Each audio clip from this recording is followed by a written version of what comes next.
They said the family vacation was canceled. I saw their photos, poolside cocktails, matching towels, even the dog in sunglasses. I texted, "Seriously? Even the dog?"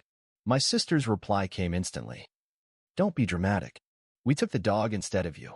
I stared at the screen, my fingers tightening around the phone. I hadn't even unpacked from the trip they'd invited me on. No, begged me to cover half of, because it's a family thing. And you're family, right? I was family. Until I wasn't. Then another message popped up. "Hey, can you send $400 for utilities?" My jaw tightened. Memories crashed over me last Christmas when I paid for the entire dinner because Mom forgot her wallet. My sister's bridal shower, where I was the one footing the bill for the venue because it's her big day, and she's so stressed. The time my brother's car broke down, and I wired money without asking for it back. But this was different. This was a mockery, a taunt. I typed back, my hands steady, my heartbeat anything but. Sure. I canceled the transfer. Then I blocked her number. Then I walked to my laptop, pulled up the lease agreement for our shared apartment, the one I paid most of the rent for, the one where she was trying to save up, and submitted a request to terminate it. Effective immediately. That night, 49 messages lit up my phone. "Mark, why are you doing this?" My sister, "You're being dramatic. Just call me." My mom, "Bro, are you serious? I thought we were cool." My brother. I stared at the wall, the dark silence of my empty apartment wrapping around me like a cold blanket. A part of me expected the old guilt to creep in, that familiar weight of obligation pressing on my chest. But it didn't. Instead, something else settled, a cold, sharp clarity. They had made their choice. They took the dog instead of me. The dog. My phone buzzed again, my mother's name lighting up the screen. I let it ring out, then played the voicemail. "Mark, honey, your sister is really upset. We didn't mean for this to become such a big thing. Just send the money, and let's talk this out. Family helps each other, right?" Family. That word was becoming a bitter joke. The next morning, I woke to another wave of messages. My sister had found out about the lease. "Mark, what are you doing? You can't just terminate it without talking to me. Mark, this is insane. Where will I go? Mom said you're being childish. Fix this." I set the phone down, made myself coffee, and stared at the empty chair across the table. For the first time, I didn't feel like the bad guy. I didn't feel guilty. I felt free. Because they didn't cancel the vacation. They canceled me. And now, I was done being their safety net. I watched the notifications on my phone climb 49 messages. Most of them were from my sister, a few from Mom, and just one, from Dad. I didn't open any of them. I didn't need to. They were predictable. Anger, guilt, manipulation, the same old script. My sister, crying, begging me to fix it. Mom, her voice dripping with disappointment, saying I was overreacting. Dad's single text, "Call me. Let's sort this out." Sort this out? Like they'd sorted me out of the family vacation? Like they'd sorted my name off the lease and put the dog in my place? I tossed my phone on the kitchen counter, the glow of the screen a bitter reminder of every sacrifice I'd made for them. And for what? To be replaced by a dog in sunglasses. But even now, part of me wanted to explain myself. To text them back, to hear them say I was being silly, to believe even for a second that they cared. But I didn't. Instead, I sank into the couch, a cold emptiness settling in my chest. Memories flooded back, a painful slideshow of every time I had bailed them out. I used to think I was their hero. It started small, a few dollars here, a little help there. A family dinner where I picked up the bill because Mom forgot her wallet. My sister's first car, when her credit was too low to get a decent rate. Back then, they were grateful. Or at least they pretended to be. "Mark, you're a lifesaver," Mom would sigh, wrapping me in a hug that felt warm, even if it lasted just a second too long. "I'll pay you back as soon as I can," my sister promised with a wide smile, her hand already reaching for the keys. But the repayments never came. The gratitude faded. The requests grew. I became the go-to solution. Mom's emergency dentist bill, $300. My brother's urgent laptop repair, $600. My sister's, "Can you cover my share of the rent? Just this once?" $900. At first, I thought I was helping. Family helps family, right? That's what they always told me. But slowly, helping became expected. A duty. My duty. And they didn't ask anymore. They just assumed. I still remember the first time I tried to say no. It was Dad, calling me just before midnight. His voice was a little slurred, too much of his favorite bourbon. Hey, kid, he began, trying to sound casual. Listen, I'm in a bit of a bind. Need $1,500 to cover the mortgage. Just a short-term thing. $1,500? I can't just. Mark, please. It's the house. Your mother would be heartbroken. We could lose it. I heard her voice in the background, sharp and irritated. Don't make him feel guilty. Just tell him it's his turn to help. His turn. My turn. I sent the money. Because what else could I do?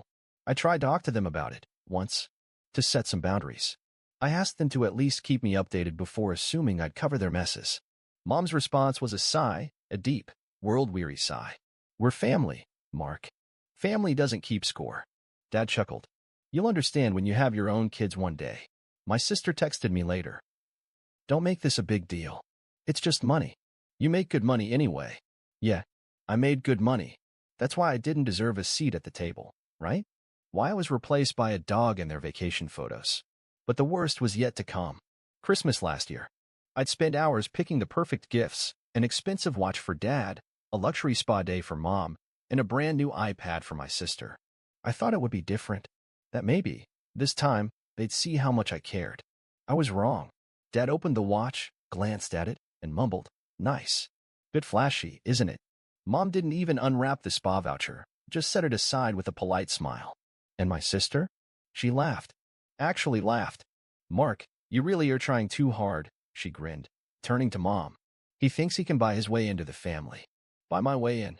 I excused myself, walked out into the freezing night air, and sat in my car, the engine off, my breath misting the windshield. Buy my way in. That's when it hit me. They didn't see me as family. I wasn't a brother, a son. I was an ATM with a heartbeat. The final straw came a month later. My sister's wedding. I wasn't even in the wedding party. Just a guest who paid for half the reception. I remember asking her about it, trying to smile, trying to be casual. Hey, didn't you say I'd be a groomsman? She shrugged. Yeah, but we were tied on numbers. I thought you'd understand. Tied on numbers. But not on my wallet. They were tied on everything except how much they could take from me. And then the vacation. The final insult. The family trip I paid for half of, only to be cut out at the last minute. The photos of them laughing by the pool, the dog lounging in the sun, his little sunglasses reflecting the sky. They chose the dog over me. I wasn't family.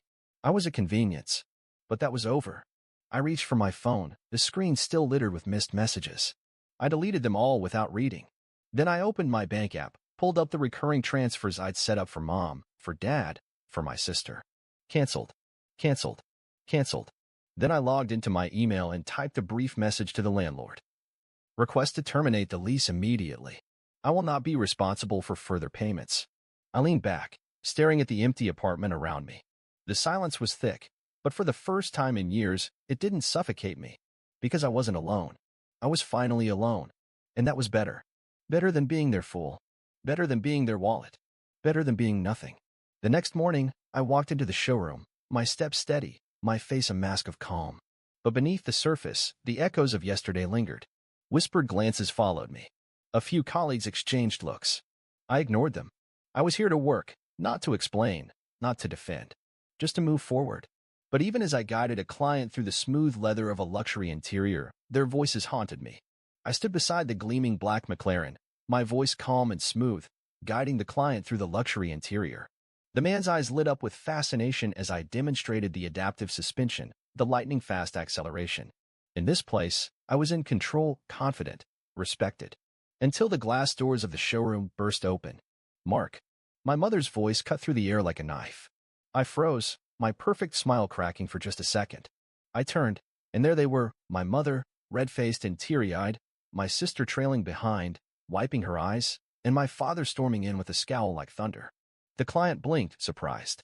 Other customers and my colleagues turned, their polite conversations dying off into a tense silence. This is not happening, I whispered to myself, forcing a steady breath. But it was. They were here. They had come to my workplace. My mother marched straight up to me, her voice sharp and trembling. How could you do this to us? We are your family. Mom, this is not the place. I tried to whisper, stepping in front of the McLaren, trying to shield the scene from the client. No, she screamed, her voice breaking. You don't get to walk away. You blocked your sister, canceled the lease, and left us with nothing. My sister's turn now. You abandoned us, Mark. We are struggling because of you. Her face was streaked with makeup, tears smudged into black streaks. Dad stepped forward, his voice a growl.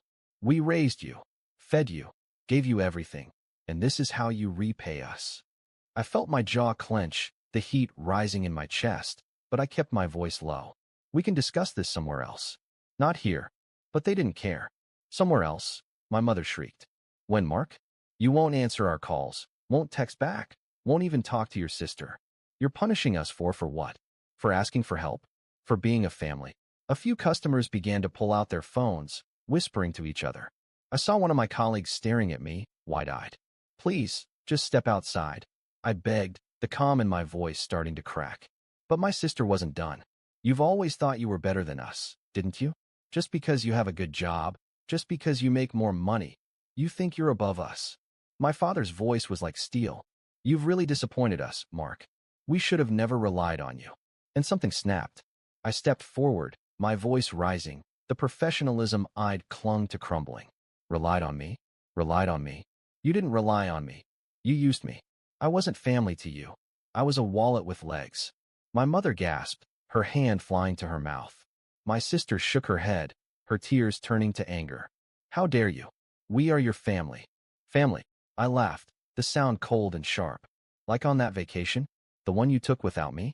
The one where you took the dog instead? My father's face twisted in confusion. That's not the point, Mark. Oh, it's exactly the point. I shouted, and I felt the whole showroom staring, phones recording. I didn't care anymore. You took my money, my time, my kindness, and you laughed at me behind my back. You didn't just forget about me. You replaced me.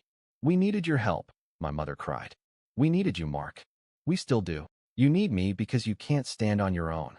I paid for your bills, your dinners, your trips, your lies.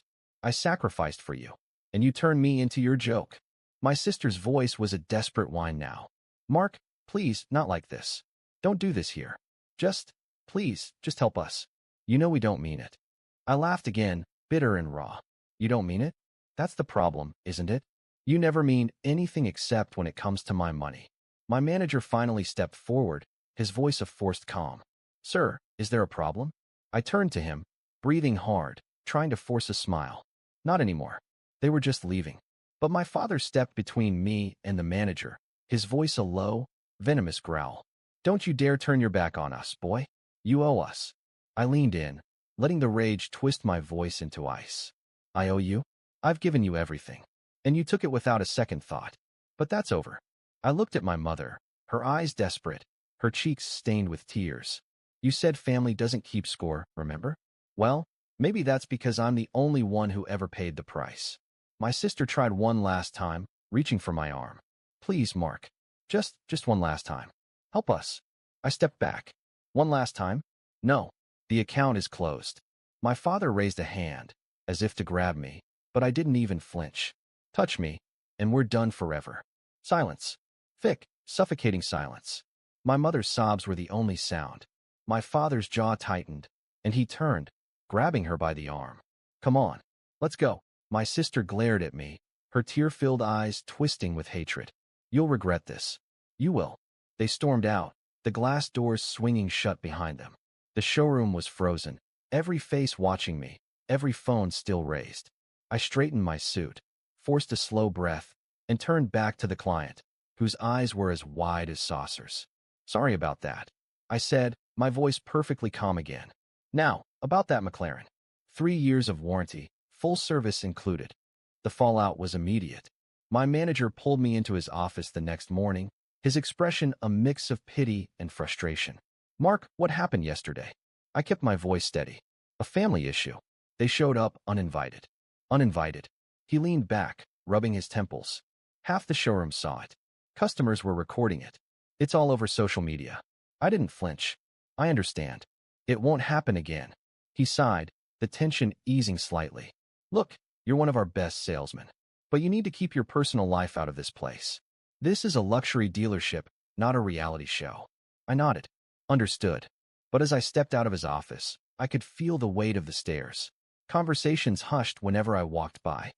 Colleagues who once smiled and chatted now exchanged nervous glances, whispering as I passed. The receptionist, usually cheerful, looked away, pretending to be busy with her computer. And yet, a strange calm settled over me. The embarrassment that should have scorched me, it didn't. For the first time, I wasn't the one hiding, pretending, or explaining. They had made a scene. Not me. They had ripped open the truth for everyone to see. I was done being ashamed. Back home, I dropped my keys on the kitchen counter and stared at my phone. Messages still flooded in, a constant stream of missed calls and voice notes. I set it on silent, grabbed a cold drink from the fridge, and sank into the worn leather of my couch. The silence was thick, pressing against my ears, but I welcomed it. For the first time, it wasn't suffocating. It was honest.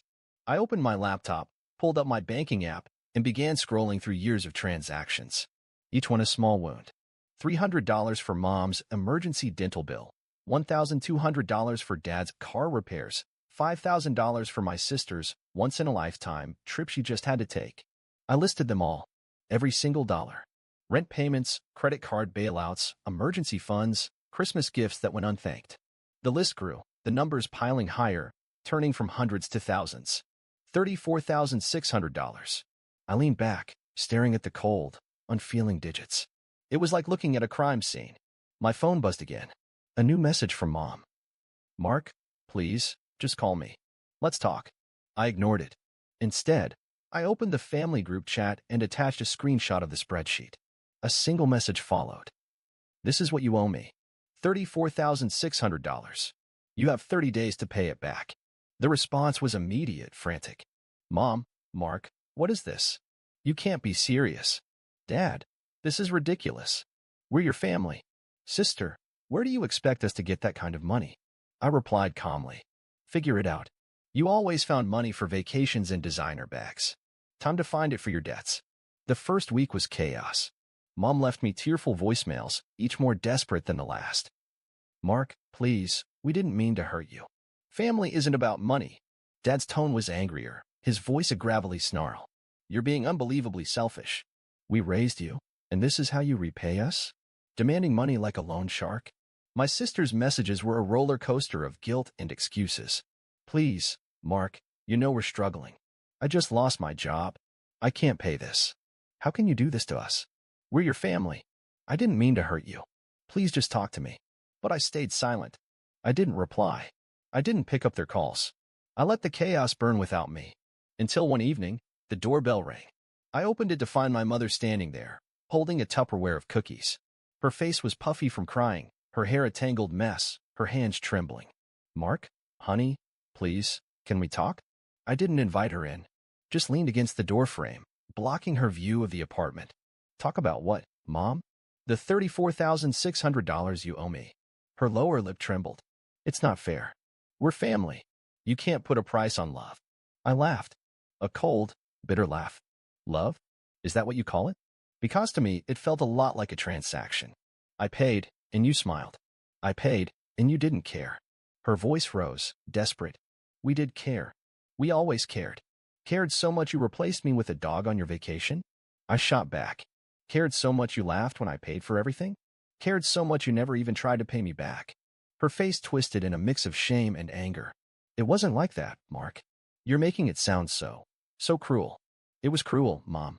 And now, you have 30 days, or I'll take you to court." Her eyes widened, horror washing over her. "Court? You wouldn't. We're your parents." I leaned forward, my voice cold. "Then act like it, or pay me back." I shut the door. Days passed. Silence settled like dust. I expected them to call, to beg, but nothing came. Not until a week later, when my sister sent me a message. "Mark, we sold the SUV. We'll send the money tomorrow. I hope you're happy." The next day, a transfer hit my account. $34,600. But that wasn't the end. Another message followed, this one unexpected. "Mark, I'm sorry. I know we treated you like a bank. I know we hurt you. I didn't want to admit it. But you were right. We used you. I'm sorry. I miss you." I stared at it, that flicker of bitterness burning inside. But it didn't hurt. Not anymore. I didn't reply. With the money back in my account, I did something I hadn't done in years. I booked a solo trip. A week in the mountains, away from the noise, the guilt, the manipulation. I hiked in the mornings, breathed the crisp air, felt the cold wind on my face. I met strangers who didn't know me as the family's walking ATM. One night, as I sat by a crackling campfire, my phone buzzed. Another message from my sister. Mark, I know you hate us. But please, don't hate me forever. I wish things were different. This time, I replied, I don't hate you. I just stopped pretending that love is the same as exploitation. Silence. Hours passed. Then another text. I'm sorry. I mean it. I watched the fire dance, the flames twisting and curling, bright and wild. And for the first time in a long time, I felt alive. I leaned back, watching the stars stretch endlessly across the night sky, and I smiled. They were gone. Their debts were gone. Their weight was gone. And I was finally free.